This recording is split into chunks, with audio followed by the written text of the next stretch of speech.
और शुरुआत हिमाचल की खबरों के साथ, जहां मुख्यमंत्री सुखविंदर सिंह सुक्खू ने कहा कि बिलासपुर में एसीसी सीमेंट फैक्ट्री बंद नहीं होगी और कोई बेघर नहीं होगा। साथ ही सुक्खू ने कहा कि हमारी सरकार में घर और मिलेगा। साथ ही हर खबर पर नजर रखी जा रही है और हर घंटे की रिपोर्ट ली जा रही है। बिलासपुर में एक सीमेंट फैक्ट्री बंद होगी सर, उसको क्या कहेंगे? काफी लोग बेघर हो गए। नहीं, कोई सीमेंट फैक्ट्री बंद नहीं होगी, ना कोई बेघर होगा। हमारी सरकार में सबको घर मिलेगा। सर पल की नजर रख रहे हैं आप? मेरे पास हर घंटे रिपोर्ट आ रही है। बिल्कुल, धन्यवाद बातचीत करने के लिए। तो ये थे मुख्यमंत्री हिमाचल, साफ तौर पे कह रहे हैं कोई बेघर नहीं होगा, हर पल की खबर हम रख रहे हैं। देखते हैं हिमाचल में किस तरीके से ये सीमेंट फैक्ट्री बंद होती है, उसके बाद एम्प्लॉइज का क्या होता है, आने वाला वक्त बताएगा। कैमरामैन हरीश के साथ मैं रवि मिश्रा, न्यूज 18 नई दिल्ली। रोहतांग में अटल टनल में सोनिया गांधी के नाम की शिलान्यास पट्टिका लगाने के मामले में सुक्खू ने दो टूक शब्दों में कहा कि ना तो सरकार किसी और पट्टिका को हटाने जा रही है और ना ही अटल टनल का नाम बदलने का कोई विचार है। वो सभी का सम्मान करते हैं। सवाल सिर्फ शिलान्यास पट्टिका का है, जिसे बीजेपी सरकार में हटा दिया गया। अच्छा नहीं है ना ये, जब हम नाम नहीं बदल रहा तो हमने ये कहा कि जो भी है हम सब प्रधानमंत्रियों का सम्मान करते हैं, लेकिन जो शिलान्यास की पट्टिका है उसको हम दोबारा स्थापित करेंगे और उस स्थिति में मैं खुद वहां जाकर। हिमाचल कांग्रेस और विधायक CM Sukhu, deputy CM Mukesh Agnihotri और प्रदेश अध्यक्ष प्रतिभा सिंह के राजस्थान जाने वाले हैं, जहां वो राहुल गांधी की भारत जोड़ो यात्रा में शामिल होंगे। उनकी यात्रा की तैयारियों का जायजा लिया हमारे सहयोगी रवि मिश्रा ने। बस में मौजूद हूं, इसी बस में हिमाचल कांग्रेस के तमाम जो विनिंग एमएलएज हैं वो तमाम एमएलएज इसी बस में बैठकर राजस्थान के लिए रवाना होंगे। 16 से 19 तारीख का ये जो टूर है भारत जोड़ो यात्रा राहुल गांधी के नेतृत्व में की जाएगी, जिसमें हिमाचल कांग्रेस के तमाम नेता पहुंचकर अपनी भूमिका निभाएंगे। आपको बता दूं कि सबसे पहले इसी बस में बैठकर तमाम विधायक, राष्ट्रीय अध्यक्ष जो कांग्रेस के हैं मल्लिकार्जुन खड़गे, उनसे मुलाकात करने पहुंचेंगे। उसके बाद इसी बस में बैठकर राजस्थान के लिए वो रवाना हो जाएंगे। जो तमाम विधायक हैं आप देख सकते हैं कि तैयारी में हैं और जल्द ही यहां से तमाम विधायक रवाना होंगे। तस्वीरें दिखाऊंगा मैं आपको कि तमाम जो विधायक हैं वो तैयारी कर रहे हैं, इसी बस में बैठकर वो रवाना होंगे राजस्थान के लिए। और जहां पर भारत जोड़ो यात्रा में तमाम लोग अपनी मौजूदगी दर्ज करेंगे। साफ तौर पे डिप्टी सीएम मुकेश अग्निहोत्री और तमाम विधायक, मुख्यमंत्री सब मौजूद होंगे। आइए एक सवाल ले लेते हैं सर। भारत जोड़ो यात्रा काफ़ी महत्वपूर्ण यात्रा है और जिस तरीके से साउथ में रिस्पांस बहुत अच्छा मिला, मगर अब राजस्थान, पंजाब, हरियाणा में यात्रा पहुंचेगी। फिलहाल आप लोग राजस्थान जा रहे हैं, किस तरीके से देखते हैं, कितना जन समर्थन मिलेगा? देखिए, भारत जोड़ो यात्रा को ट्रिमेंडस रिस्पांस मिल रहा है पूरे देश में। राहुल जी जहाँ जहाँ जा रहे हैं और आप देखते हैं कि अकेले ही चले थे जानिबे और कारवां जुड़ता गया। किस ढंग से लोग इसमें शिरकत कर रहे हैं आप देख रहे हैं। और एक साउथ में अपार सफलता के बाद जब आगे आए हैं, आपने देखा कि कैसी सफलता हो रही है। देश से नफरत का माहौल ख़त्म करने के लिए, खौफ का माहौल ख़त्म करने के लिए, हिंसा का माहौल ख़त्म करने के लिए, डर का माहौल ख़त्म करने के लिए, कॉन्स्टिट्यूशन पे जो खतरे मंडरा रहे हैं, जो एजेंसियों का दुरुपयोग हो रहा है, ऐसे माहौल में राहुल जी निकले हैं और हम उस यात्रा में हिस्सा लेने के लिए जा रहे हैं। हम अपने को सारे 40 विधायक हिमाचल प्रदेश के हम अपने आप को गौरवशाली समझते हैं कि हमें राहुल जी की इस यात्रा में हिस्सा लेने का मौका मिल रहा है। चुनाव की वजह से हम नहीं जा पाए थे यात्रा में, अब चुनाव ख़त्म हो गया और प्रदेश में सीएम, डिप्टी सीएम की नियुक्ति हो गई है और सरकार बनी है और हम राहुल जी से आशीर्वाद भी लेंगे और उनके इस कारवां में शामिल भी। कब मंत्रिमंडल का गठन हो रहा है और किस तरीके से किसको कौन सा विभाग दिया जाएगा, कौन मंत्री बनेगा, इसका खुलासा कब होगा? पहली कैबिनेट की बैठक में आप लोगों को बहुत सारे फैसले मंजूर करने हैं, कब ये सारी प्रक्रिया पूरी कर ली जाएगी? देखिए, मंत्रिमंडल बनाना, मंत्रिमंडल का विस्तार करना, ये मुख्यमंत्री का विशेषाधिकार है। मुख्यमंत्री in consultation with high command जो भी करेंगे वो अपने चैम्बर में बैठे हैं। आप बेहतर होगा ये सवाल आप उनसे पूछें। एक आखिरी सवाल सर, एक्शन मोड में नजर आ रहे हैं आप भी, सुक्खू साहब भी। अटल टनल को लेकर एक विवाद छिड़ गया है नाम को लेकर, जो कि पहले रोहतांग टनल था, अब अटल टनल है।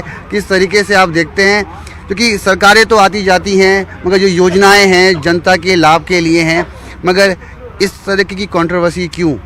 किसने योजना शुरू कराई, किसने किसका उद्घाटन किया?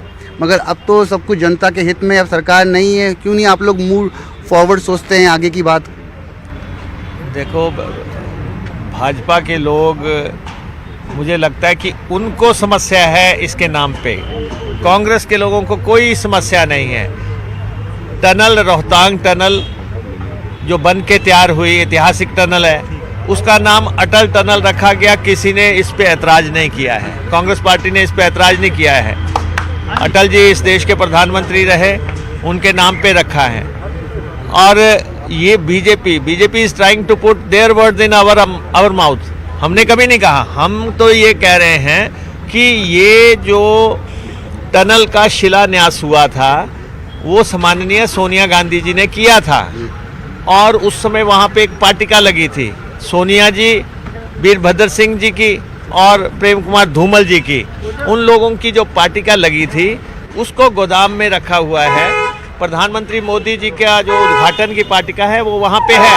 हम कह रहे हैं कि जहाँ उद्घाटन की पार्टिका लगी है वहाँ शिलान्यास की पार्टिका भी लगा दी जाए। पार्टिका लगेगी, ये हमारा संकल्प है, कांग्रेस पार्टी का संकल्प है। धन्यवाद मुझसे बातचीत करने के लिए। तो ये थे मुकेश अग्निहोत्री, जिन्होंने तमाम मुद्दे पर न्यूज़ 18 के साथ खास बातचीत की। कैमरामैन हरीश के साथ मैं रवि मिश्रा, न्यूज़ 18 नई दिल्ली। दिल्ली में सीएम सुखविंदर सिंह सुक्खू ने सबसे पहले कांग्रेस प्रभारी राजीव शुक्ला से मुलाकात की। सीएम के अलावा हिमाचल के उप मुख्यमंत्री मुकेश अग्निहोत्री ने भी हिमाचल कांग्रेस के प्रभारी राजीव शुक्ला से मुलाकात की। माना जा रहा है कि इस मुलाकात में राजीव शुक्ला से कैबिनेट गठन को लेकर चर्चा हुई।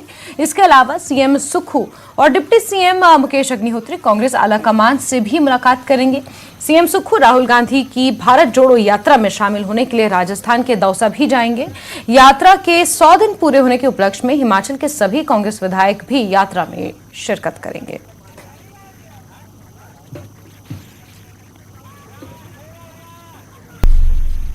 और ब्रेक के बाद खबरों के सिलसिले को आगे बढ़ाते हैं। भारत की अध्यक्षता में संयुक्त राष्ट्र में हुई बैठक में भारत ने कश्मीर का मुद्दा उठाने पर पाकिस्तान को करारा जवाब दिया है। When it comes to the question of Kashmir, prove the multilateralism.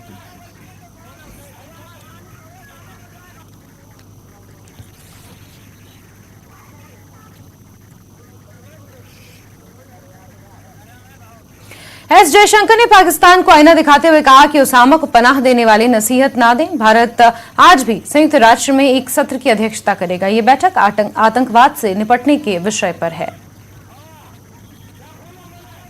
The question of Kashmir, prove that multilateralism can succeed.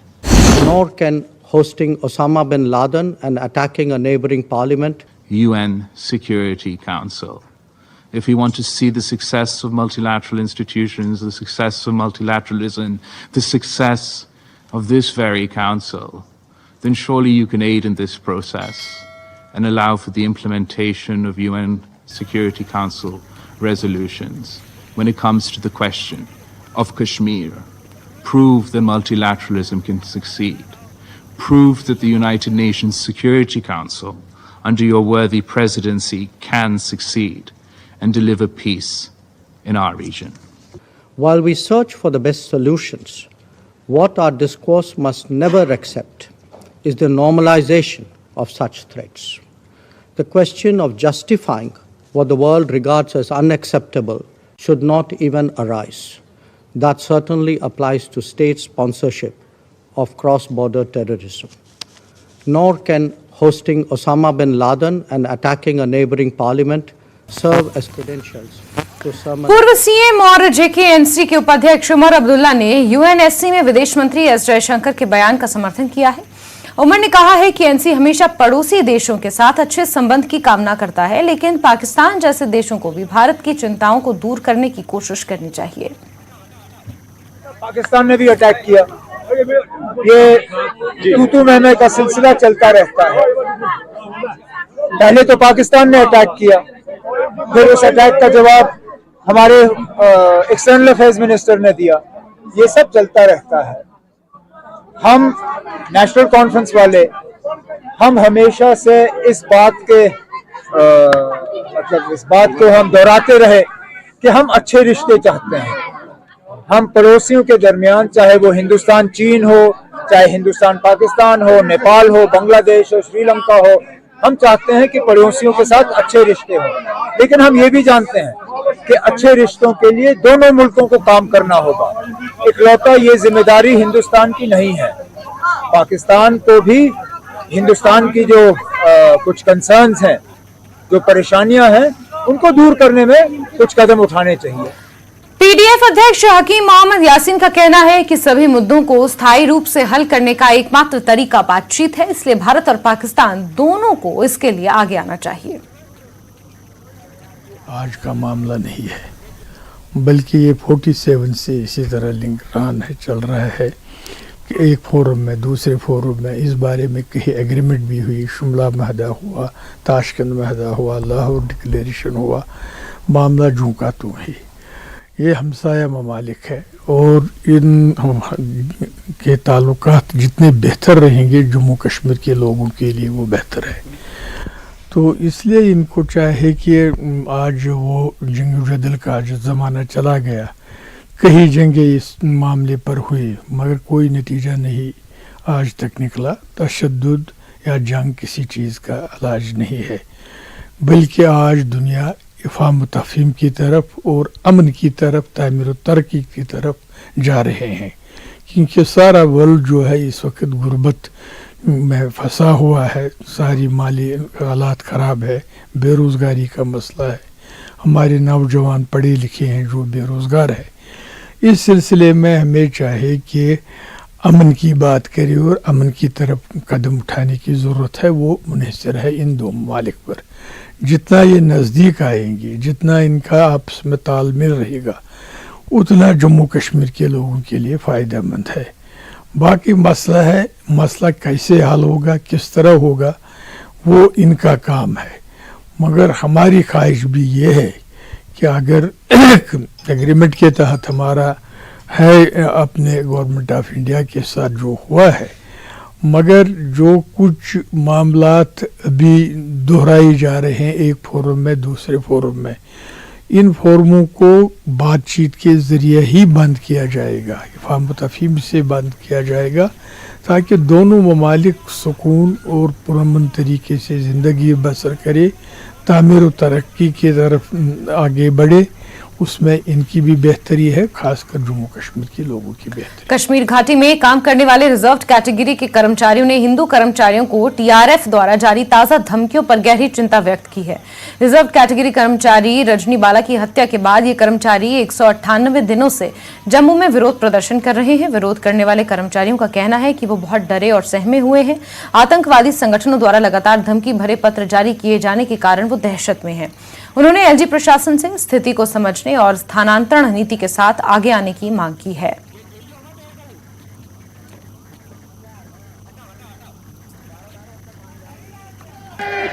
Terror organisation TRF की तरफ से फिर एक बार धमकी मिली है कश्मीरी पंडित पीएम पैकेज एम्प्लॉयज को और नॉन कश्मीरी पंडित एम्प्लॉय जो वहां कश्मीर में काम करते हैं, जिसमें ये रिजर्व कैटेगरी के जो एम्प्लॉयज हैं ये भी शामिल है। तो ये जो जितने भी एम्प्लॉयज हैं, चाहे कश्मीरी पंडित एम्प्लॉयज हैं या नॉन कश्मीरी पंडित एम्प्लॉयज हैं, वहां पे जो काम करते हैं उनको दोबारा थ्रेट मिली है।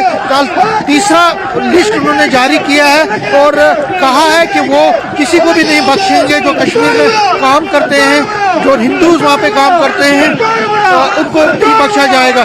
कल दोबारा से थ्रेट आई है टीआरएफ की तरफ से, उसमें कश्मीरी पंडित एम्प्लॉयज हैं और नॉन कश्मीरी पंडित एम्प्लॉयज जिसमें आप भी हैं। कितना बड़ा कंसर्न है ये? सर देखिए 6 दिन पहले भी एक थ्रेट लेटर्स आया था, तो ठीक 6 दिन बाद एक थ्रेट लेटर्स और आ जाता है। तो हम पूछना चाहते हैं प्रशासन से कि आपने क्या किया? जब 6 दिन पहले एक थ्रेट लेटर्स आया, उसको आपने कौन से सिक्योरिटी मेजर्स इसके लिए क्या नैप करने के लिए क्या किया कि वो 6 दिन के बाद फिर से वही लेटर्स आ जाता है? और सीधे साफ तौर पे लिखा हुआ है PM package, non PM package, non locals, जो कि हम हैं, नॉन लोकल्स हमें वहां पर कंसीडर किया जाता है। तो आपने क्या किया उसको रोकने के लिए? तो देखिए एक बात मैं और कहूंगी, इन लोगों के हौसले कितने बुलंद है। ये साफ तौर पे नाम लिख के, जिनको इन्होंने मारा है उनके भी नाम लिखे हुए हैं लेटर्स पे, जिनको मार चुके हैं उनकी जिम्मेदारी भी ली जा रही है, और जिनको ये मारने वाले हैं उनकी जिम्मेदारी भी ये ले रहे हैं। लेकिन प्रशासन क्या कर रहा है? प्रशासन जिंदा लोगों की रिस्पॉन्सिबिलिटी लेने के लिए तैयार नहीं है। मैं कहती हूँ हमें आज 200 दिन होने वाले हैं, 1-2 दिन के बाद यहाँ पर चिल्लाते हुए। मुझे लगता है कि अगर हमने इतना जितना हमने यहाँ बैठ के प्रोटेस्ट किया, मैं बहुत आज अफसोस से कहती हूँ कि अगर हमने कश्मीर में बैठकर ये गुहार लगाई होती, कम से कम शायद जो लोग हमारे लेटर्स निकाल रहे हैं उनको भी तरस आ गया होता।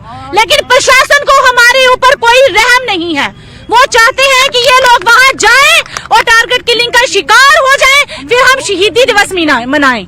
कल मैंने बीजेपी के टॉप ऑफिशियल से भी बात की, जो लीडर्स हैं बीजेपी के, वो कह रहे हैं कि 2-3 दिन में आपका मसला हल होगा।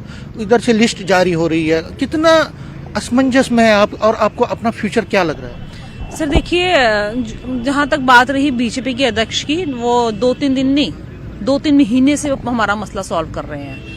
वो करवा चौथ पे हमारी सैलरी रिलीज करवाने आए थे, अब दूसरा करवा चौथ भी आ जाएगा, ठीक है ना, कुछ ही महीनों के बाद।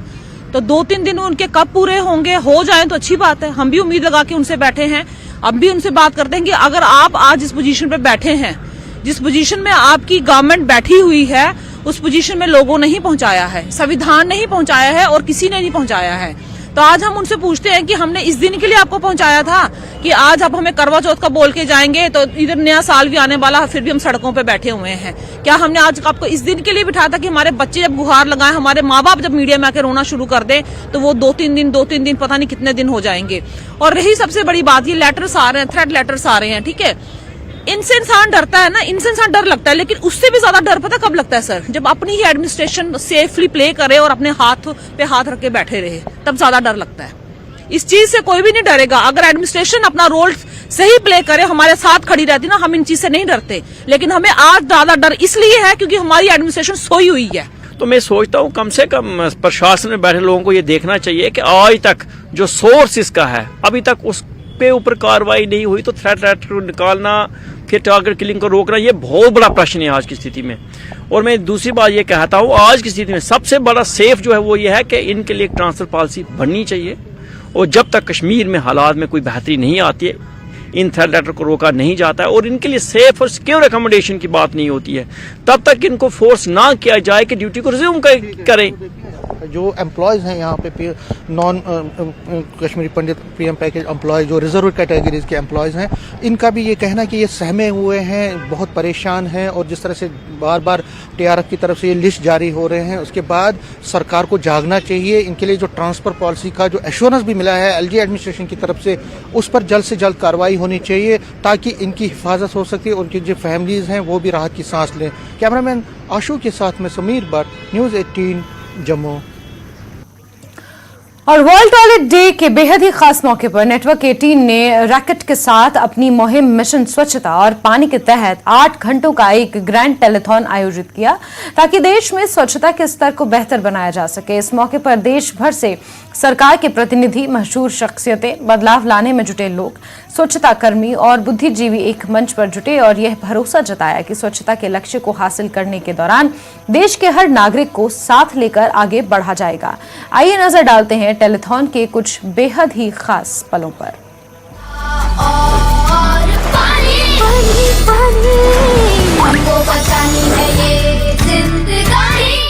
कभी किसी चीज़ में आप एक प्रण और एक वादा, एक आशा की बात करते हैं तो लोग शायद उसको ज़्यादा सीरियसली लेते हैं।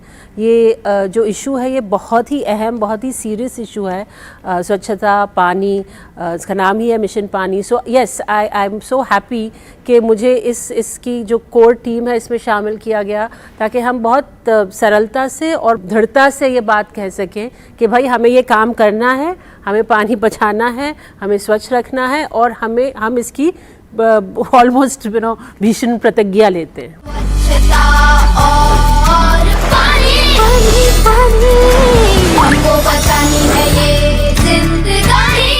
चलिए आगे बढ़ेंगे और रुख करेंगे एक और अहम खबर का, जहां Jammu Kashmir oil tankers association ने जम्मू कश्मीर में पेट्रोल और डीजल की सप्लाई को ठप करने की धमकी दी है। न्यूज 18 से बात करते हुए एसोसिएशन के अध्यक्ष आनंद शर्मा का कहना है कि कॉरपोरेशन की तरफ से पंजाब से टैंकर मंगवाए जा रहे हैं जिन्हें वो बर्दाश्त नहीं करेंगे। साथ ही उन्होंने कहा कि 4 दिनों के भीतर अगर उनकी मांगों को नहीं माना जाता तो तमाम टैंकर्स बंद कर दिए जाएंगे और जम्मू कश्मीर के सभी पेट्रोल पंप सूख जाएंगे। ऑयल टैंकर एसोसिएशन की तरफ से तेल की सप्लाई को ठप करने की बात कही गई है, ऐसा क्यों है? आनंद शर्मा प्रेसिडेंट हैं। तेल की सप्लाई ठप करने की नौबत क्यों आपको लगता है आन पड़ी है? सबसे बड़े 2 मुद्दे हमारे हैं। एक मुद्दा जो है कि हमारे साथ टेंडर किया गया, हमें वर्क अलॉट किया गया 2020 में, और उसके बाद जो काम है पंजाब स्टेट से करवा रहे हैं। जो पंजाब स्टेट से काम करवा रहे हैं उसके कारण कारपोरेशन को उससे लॉस होता है, लेकिन कारपोरेशन फिर भी करवा रही है। उसका मतलब ये है कुछ ना कुछ इनका गिव एंड टेक हो रहा है, जिसके कारण हमारे जम्मू व कश्मीर वालों को काम नहीं मिल रहा और बड़ी बड़ी गाड़ियां वहां से भर के आ रही हैं। जब इनको हम कहते हैं इसको बंद करो, नहीं करोगे तो हम जो है गाड़ियां खड़ी कर देंगे, तब 2 दिन के लिए 3 दिन के लिए बंद करेंगे, फिर दोबारा स्टार्ट कर देंगे। हमने अब हार के कारपोरेशन को कहा ये अगर आप बंद नहीं करते बाहर से लाना, जिससे कारपोरेशन को घाटा भी पड़ता है, तो हम अपनी गाड़ियां खड़ी कर देंगे। तो कारपोरेशन हमेशा जो है बार बार जो है कि नहीं जी हम बंद कर देंगे, लेकिन वो बंद नहीं करती। लास्ट में जो मेरी उनसे बात हुई तो मेरे को कहते 2-4 गाड़ियां आती हैं, क्या फर्क पड़ता है? वो 2-4 गाड़ियां नहीं आती, वहां से 100 गाड़ी आ जाती इकट्ठी और आके यहाँ पे लाइन पे खड़ी हो जाती है और महीना गाड़ियां खाली नहीं होती। और मैं पूछता हूँ कि आप ये कर क्या रहे हो? लेकिन कारपोरेशन को जो है सुनने को राजी नहीं है। अगर ये हमारी कारपोरेशन नहीं सुनती, बाहर से गाड़ियां लानी बंद नहीं करती, हमारे पास कोई दूसरा ऑप्शन नहीं है, हम किसी दिन भी बंद करके बैठ जाएंगे। आज हमने उनसे, उन्होंने कल हमें एक लेटर दिया है कि एलओसी पे के थोड़ी सी डिस्टर्बेंस चल रही है, आप हमारा साथ दो, 2-4 दिन के बाद इसको हम फैसला कर देंगे। अगर इस सरकार नहीं करती 2-4 दिन के बाद हम किसी दिन भी बंद कर देंगे। दूसरा मसला, हमारा कुछ आर्मी स्टेशन पे माल जाता है, हमारी ऑयल कंपनीज उनको गाइड नहीं करती कि प्रोडक्ट को लेना आपने कैसे लेना है। आपको टेम्परेचर मीटर जो है आज की डेट में माइनस चल रहा है में कि आपको माइनस वाला टेम्परेचर होना चाहिए। मैंने पता करवाया 0 डिग्री वाले टेम्परेचर, उनके पास माइनस वाले टेम्परेचर ही नहीं है। अल्टीमेटम कितने दिन का दिया गया है? 4 दिन का दिया है कि हमारे मसले जो हैं आर्मी के साथ मीटिंग करवाई जाए, जो प्रॉब्लम्स हैं और वो सॉल्व करवाई जाए और बाहर से प्रोडक्ट लाना बंद किया जाए। अगर वो नहीं करते हमारे पास कोई ऑप्शन नहीं है कि हम आप ही करें। कितने टैंकर हैं जम्मू कश्मीर में जो जब स्ट्राइक होगी तो कितना इम्पैक्ट पेट्रोल पे डीजल की सप्लाई पे आएगा? ये 1800 गाड़ी जो है चलती है हमारी। अगर ये गाड़ी नहीं चलेगी जम्मू व कश्मीर में तो ये आपके सारे ऑयल पंप जो हैं जितने भी हैं वो सारे ड्राई हो जाएंगे, किसी के पास तेल नहीं मिलेगा, हाहाकार मचेगी, पब्लिक परेशान होगी। उससे पहले जो है सरकार को कहेंगे जाग जाए और हमारे मसले हल करा। 4 दिन का अल्टीमेटम दिया गया है कि उनके मसले हल किए जाएं, नहीं तो तेल की सप्लाई ठप कर दी जाएगी जम्मू कश्मीर में। कैमरामैन चांद के साथ राजन वैद, न्यूज 18 जम्मू।